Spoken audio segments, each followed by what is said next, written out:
Everybody, welcome back to another episode of FSi DFS Fantasy NASCAR Picks. I'm your host, Mega31. I'm going to be talking about the Xfinity race, and unfortunately, there is such a tight window between practice, qualifying, and the race.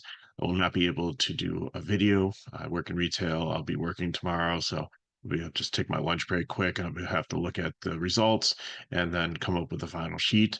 But I did want to do some extensive research here. We're a couple races into the season, so we've got some 2024 data to go by. We can look back at Phoenix, which is a comparable track. It's another short, flat track to pull from. So, and like look at Richmond last year, and Las Vegas is more of an intermediate, but it's just another kind of point of comparison. By the way, Phoenix and Richmond more. You've got some guys jumping in um, that don't normally race here.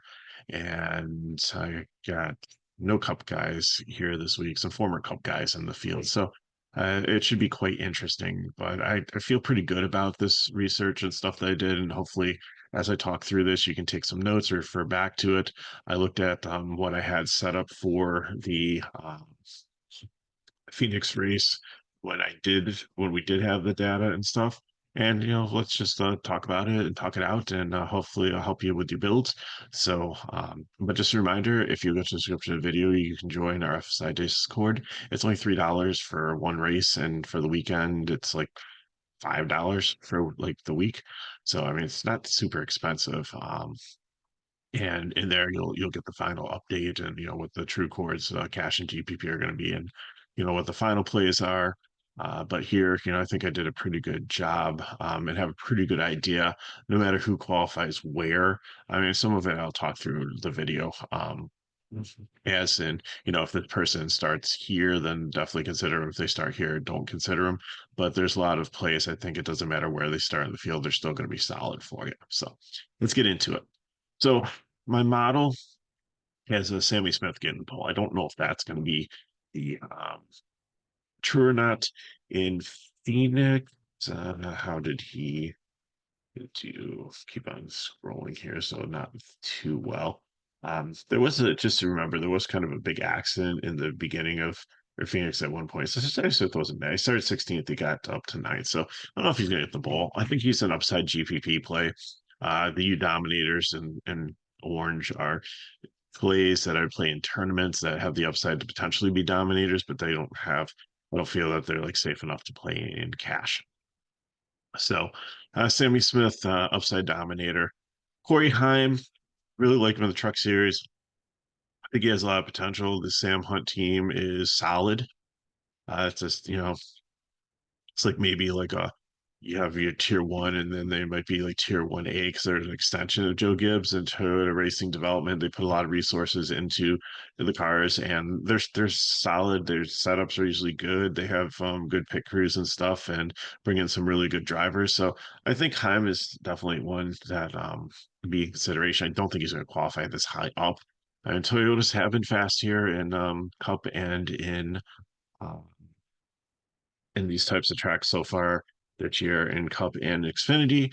So he's one to watch in GPP, but I just don't think I can play in cash. And I don't think that he'll start close enough or be in a situation where he can be an upside dominator. However, as I always say, pay attention to the drivers that have the kind of beige next to their number versus like the bright green, because the bright green one are regular everyday drivers in the series, which means they're competing for a title, they're competing for points, and they want to be out there in stages to try to get stage points to be able to make the playoffs, get good playoff position to potentially win a title. The one in beige are just simply out there to win the race. So, we've seen all kinds of like pit strategies and fantasy. We've seen people take two tires. We've seen people stay out and hope for like a caution and stuff. And in Cup, they tried it last year, I believe. I'm sorry, not Phoenix, like Richmond. Um, it's a couple of these races, and sometimes it doesn't work, and it just jumbles up the field and it gets things really confusing. So, but you can short pit, which is usually pitting before the stage break caution. So like Heim and Almirola and some of the other ones that are here, Taylor Gray, Bubba Pollard, Matt DiBenedetto. the other ones that don't matter as much, I don't think they're going to be in contention. But those four potentially could stay out or hit early and then get track position. And if they can hold the track position, then that can definitely benefit them because they don't have to worry about staying out to the end of the stage to try to get as many stage points as they possibly could. Jesse Love ran really good at Phoenix. He actually finished second after starting seventh.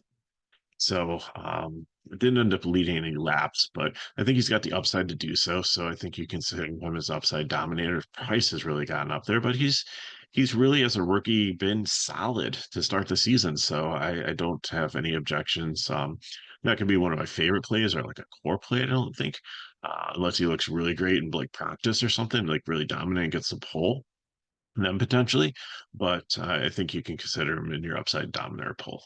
Chandler Smith, hands down, is the best driver. Like he was phenomenal here. And his average running position in Las Vegas was 2.5. His average running position in Phoenix was 2.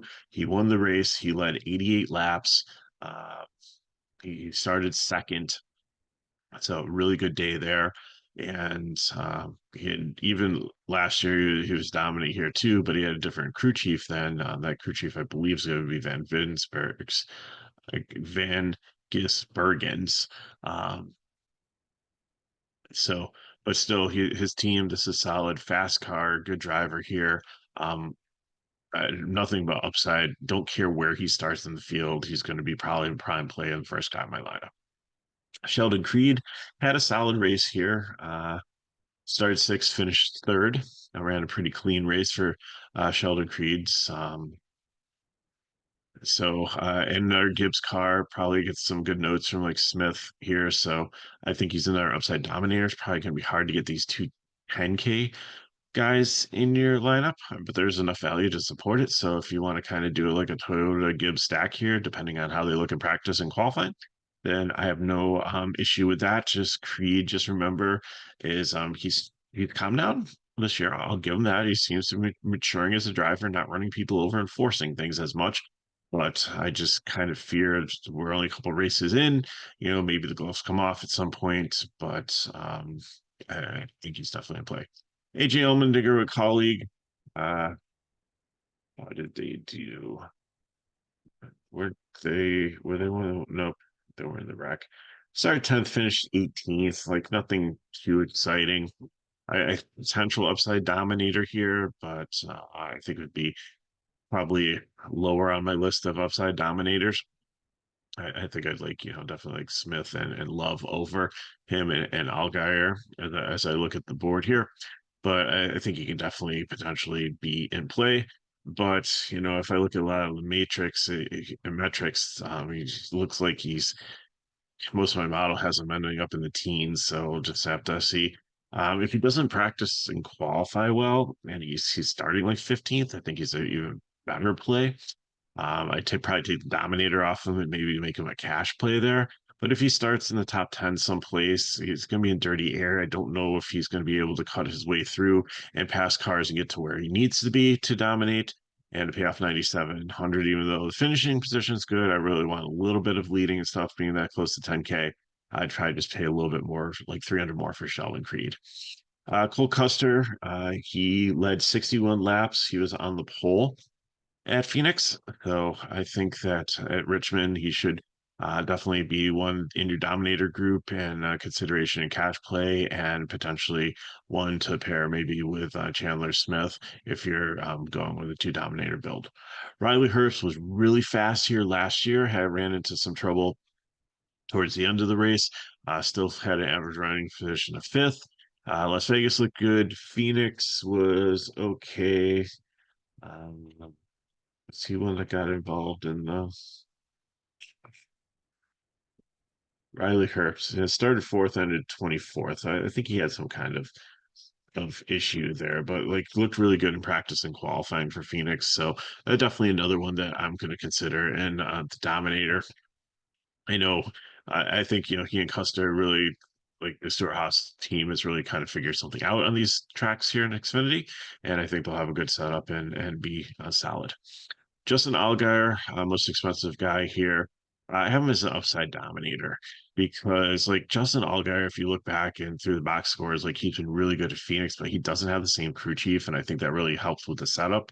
Last year, his average running position was like eighth, and I think he did hits to try to get up close to the lead, but then just fell back, couldn't pass people, and he was a top 10 car, but he wasn't like a top five car.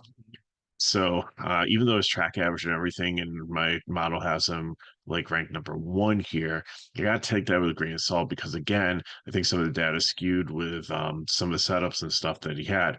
If it looks like this current team that he's on with the current personnel, I nailed the setup and he's out there and looks really fast in practice and qualifies like in the top like three or something, then I could probably change it to a purple dominator tag. But at this point, being the most expensive guy, I think it's more of a GPP play, and definitely keep him in the upside dominator pool. Austin Hill finished fourth here after starting 15th. Had another solid race, and again, both Richard Childress cars did quite well. Is usually better at intermediate tracks and super speedways, but I think he's developing to become like a good all-around driver, and I think that he could be another potential dominator. So we'll just have to see where he starts, and he might have the potential to get out there and lead some laps also. Parker Retzlaff has been solid to start the season. Also, I could just, this average running position like just ran into issues and things like that. It's more the eye test than actually looking at the numbers here. I think at 7,300, he's solid to play in cash. He was one that got taken out in the accident early on, and I don't believe it was his fault. I forget who um, spun out down there and took everybody out, but again, this Jordan Anderson team has been solid in as a middle tier team with two of the three cars. And I think at 7,300 that he could be a solid cash play and should be like if he starts up in the top five, maybe not. Top 10 still in consideration, but anywhere outside the top 10, I think he is good enough to be able to have a solid day for you. Eric Almirola comes in a Joe Gibbs car. He was always really good in the Cup Series at these short flag tracks, especially like in New Hampshire. So, and again, he's out there just to win races. He's not out there to like go for points or anything like that. Has a really good team. This car, yeah, the Gibbs car should be fast. I definitely think that he should be in your Dominator group and might be. It's gonna be a toss up between he and Custer. I don't know if I can do a three Kings lineup. I'll have to play around. If I could get, depending on like practice and qualifying, Smith, Custer, and Almirola in the same lineup, that would be awesome. I'd have to see who was in the bottom half of it. But just give me 1 second here. Let me throw those three in and see how much money I have left. And if I'm not ending up with like Dawson Cram in my lineup, then this might not be a bad idea. If I do have to punt and take like a Dawson Cram, then I was going to say absolutely not. So I am taking Chandler Smith. I am plugging in um, Almirola, and I am plugging in Cole Custer. It gives me 61.33. I can do that. I like that. So probably won't be able to get the other two prime plays in. I think we'll go bankrupt if that happens. Yeah, at least we 4,600. Yep, there we go. Dawson Cramp. It's so funny. Not playing that lineup. So, and there's not even a driver for 4,600. I'd have to play Tossing Cram to do that to play those three kings in my two prime plays. So, so don't think that's gonna be the optimal lineup. So, okay. So back to our regular schedule program, but really like Almirola. Brendan Jones again.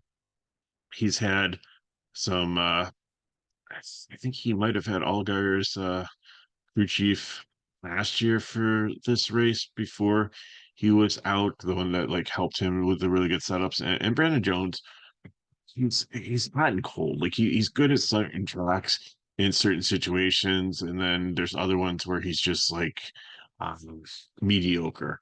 So looking back at Phoenix,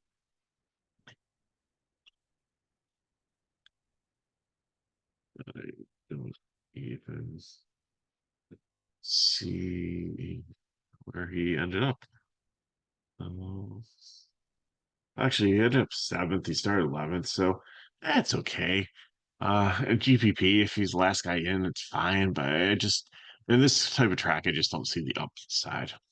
Anthony Alfredo, our motorsports, he has been last year he's driving a BJ McLeod car, which I feel really bad because BJ McLeod had a solid start to the season and the team just went bankrupt or something. They're no longer in existence. They might be running a limited schedule, but it's kind of sad because I was so excited they were doing so well. So maybe BJ McLeod could hop into another car. And, we've BJ McLeod is he's not been as bad as like it's kind of a running joke like they used to call him clown cars and stuff, but he was a driver that's trying to be his like own team owner and stuff, and I gotta give him a lot of respect for what he did. He was formidable. He wasn't abysmal. He wasn't doing starting parks to my knowledge recently. I mean, that used to be a thing before COVID when you had like so many people show up just to try to get paychecks.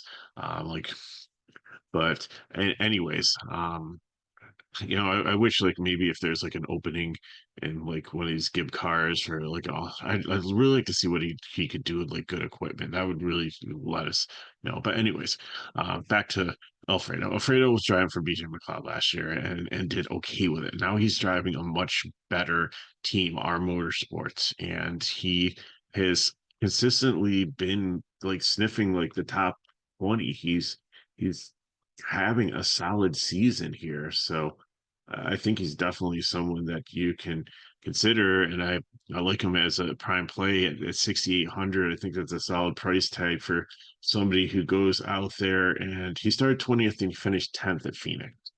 Right, and that's amazing when you have somebody that's out there like just hitting their marks, checking the boxes, staying out of trouble, doing their job, letting others make mistakes and capitalizing by passing them and just having solid finish after finish after finish, which he wasn't having he started out in Xfinity, did well. He rose up to the cup way too fast. Then he came back down and he had some really bad rides. And now I think he's to the point where he's found a team and I think he's finding some success. And I think he's going to have a solid season.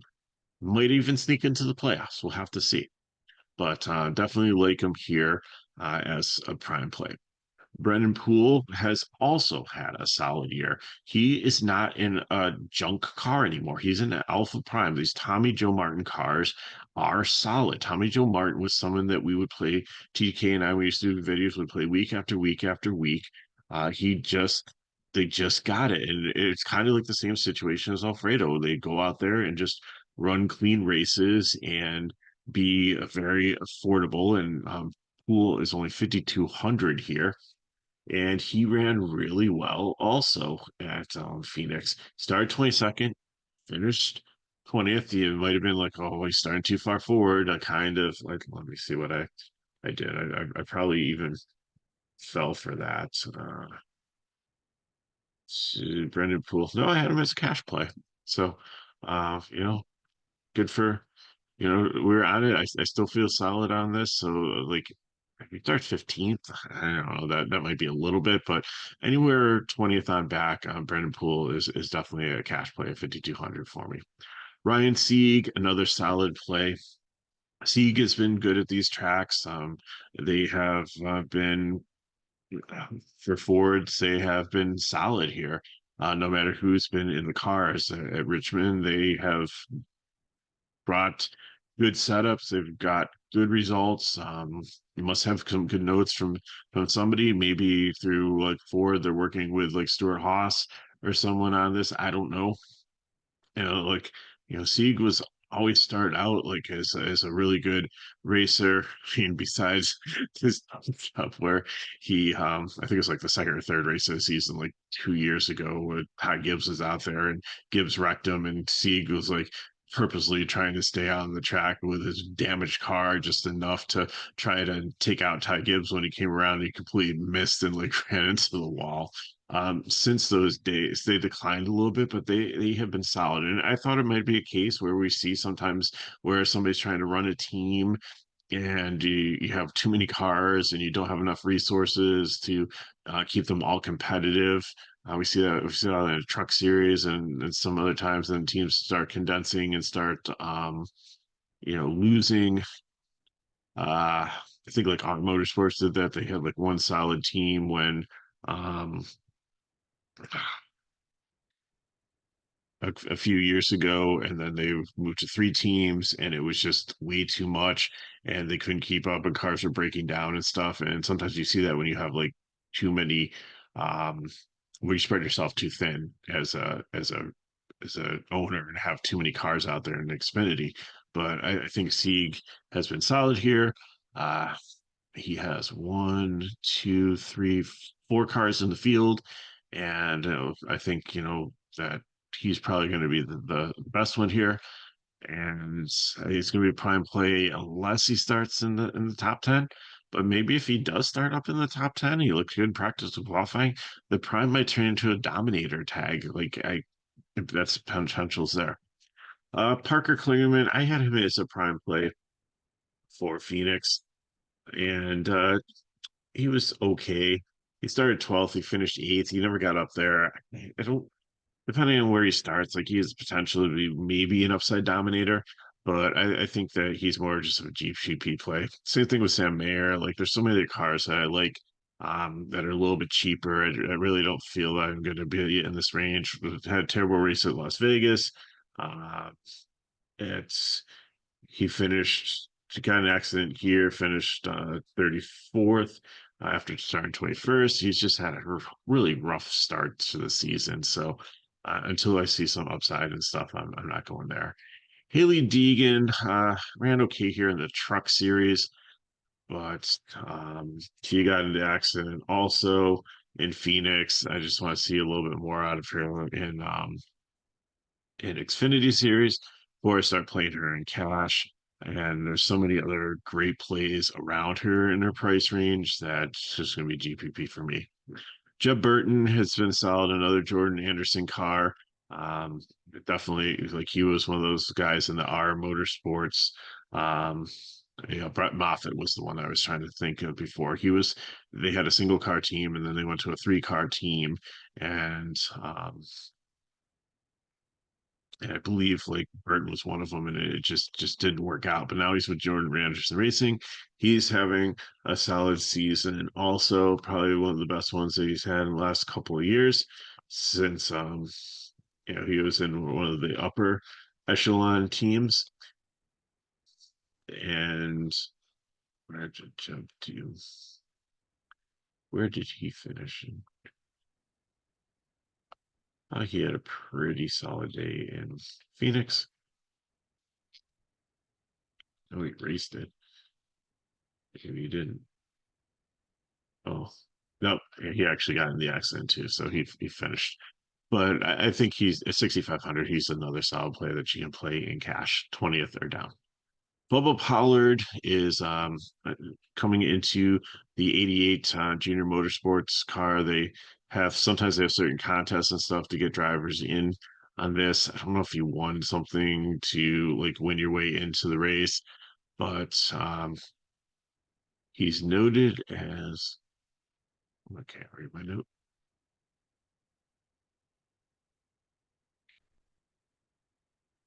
He's noted as one of the most successful active super late model drivers. He's raced 5 ARCA races previously, which but it was weird because they were like all in like Michigan and stuff. I'm not close to note.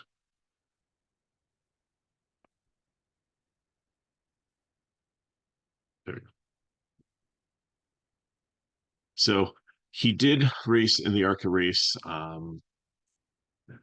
recently. I don't know if it was tonight or like when, just to get used to the weight of the Xfinity car. And he actually finished third, so it's not too bad. But at 8,000, it's a little pricey for an unknown commodity. That even though he's a decent experienced driver on like short tracks and stuff, and he's junior motorsports, he's on a good team, and everything seems to be pointing in the right direction, other than experience and knowledge of how he's actually going to do.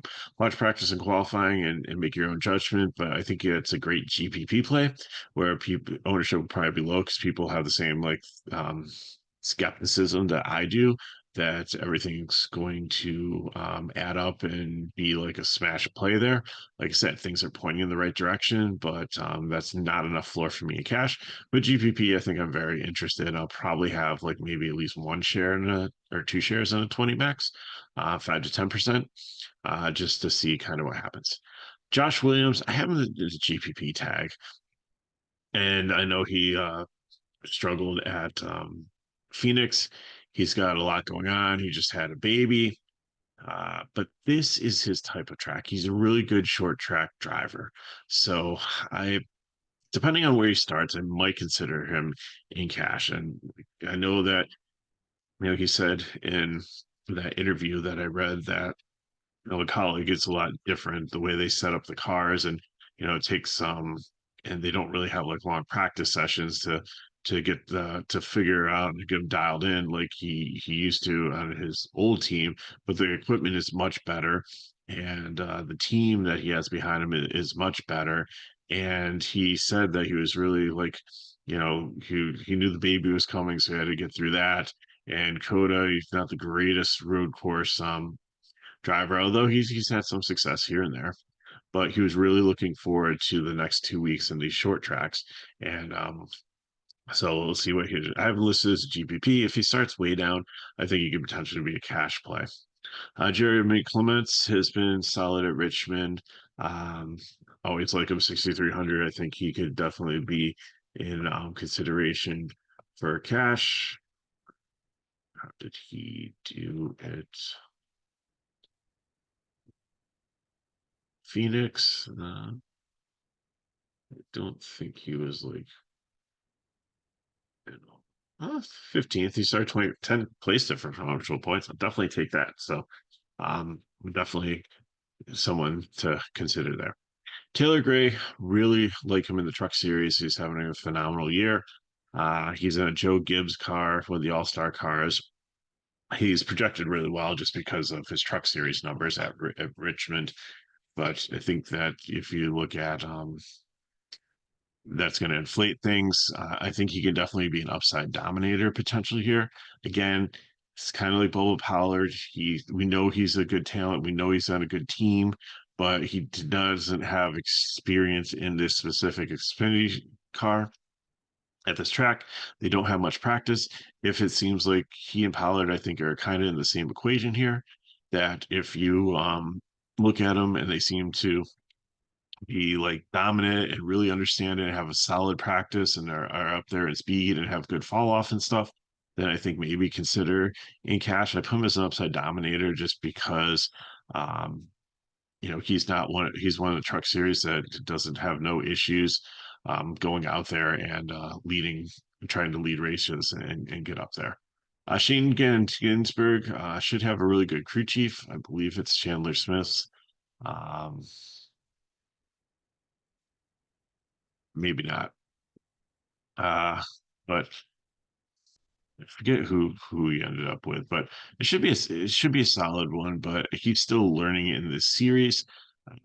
Good road course driver sometimes translates well on shorter tracks, so we'll just have to see what happens there. But 7,500 is a little too steep for me, so GPP.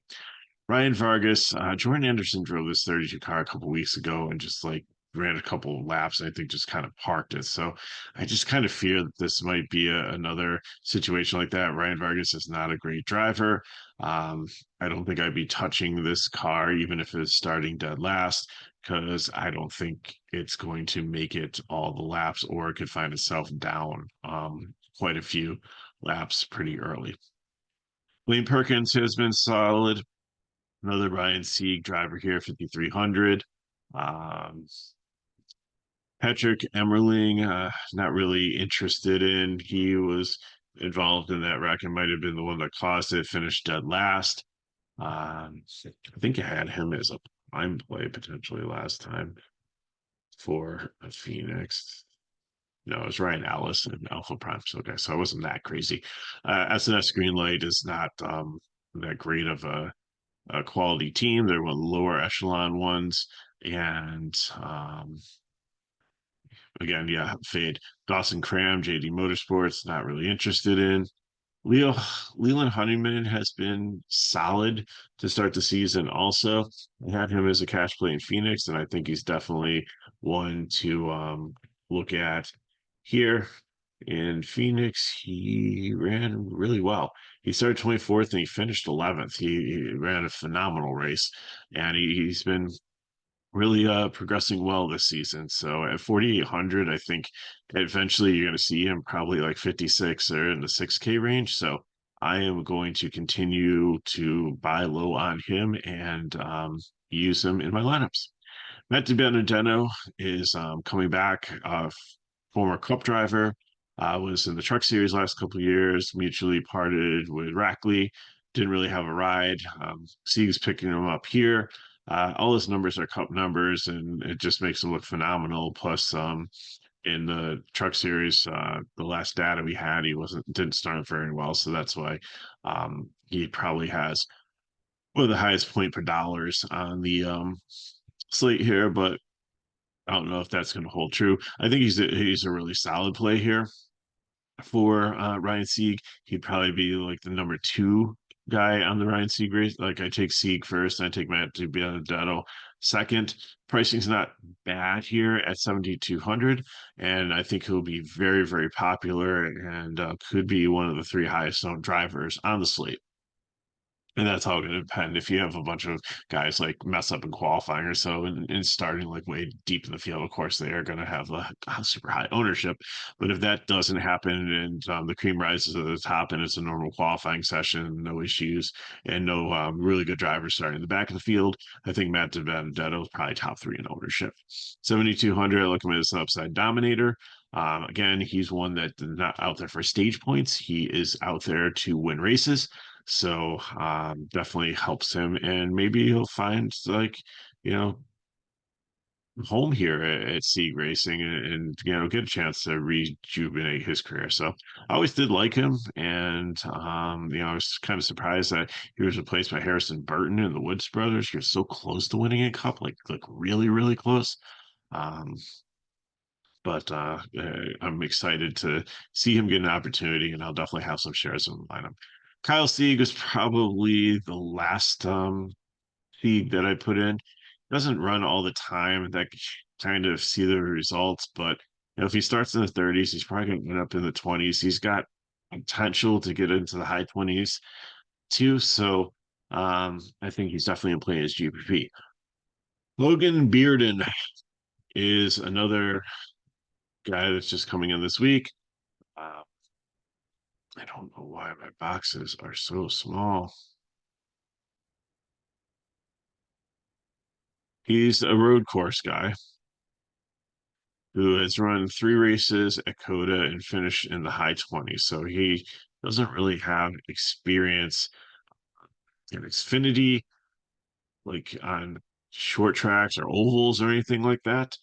So, and he's in essence his green light car. He's about a 25th place on average. So I don't expect a ton from him. So probably a fave for me. Joe Gase, I'm going to Gase, probably the absolute worst team out there in Xfinity. So I'm not going to play him. Ryan Ellis did have him as Brian played last time. He, I think he avoided the accident. How did he do?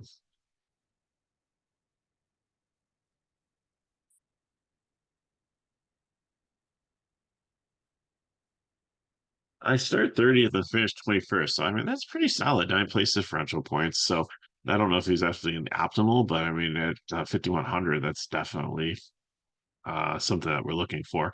Kyle Weatherman, I like to. DGM Racing hasn't been super solid this year. I'd rather pay like for like some of like Blaine Perkins or Ellis. Like I'm saving some money with or like Brendan Poole. There's like some guys that are just a little bit cheaper that will probably be just as good and save me that $600. And I'll see if that $600 in play. But Weatherman's definitely somebody that I can play, but I like some of the ones just below him in price a little bit better. Josh Bilicki is a fade, and Morgan Beard is another one that is or Baird that's coming in. He's 31. He's from Michigan. He's run 13 ARCA races. But again, I think they were like mostly in like Michigan and stuff. They weren't like close by. So yeah, no Richmond data. So I mean that it's hard to consider playing.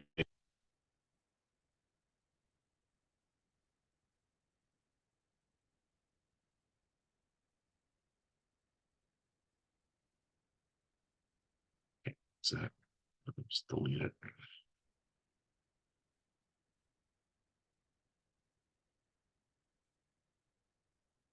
Sorry about that. So annoying. Go away. It won't even delete now. It's like possessed. There we go. Sorry about that. I apologize. So again, speculation video. Just kind of recap things. Chandler Smith lock. Like Alfredo and Thieg seem to be solid plays on these types of tracks. And some of the dominators, Almirola, Austin Hill, Herbst, and Custer. And then like some of the upside people there. You've got some solid people in Burton and Clemens and Perkins and Honeyman and Ellis that can be cash plays. Josh Williams, I'm keeping my eye on too, just because he's kind of no man's land at 66. But I want to try to get some dominators in. I want to try to get some value in and some floor. Look for place differential.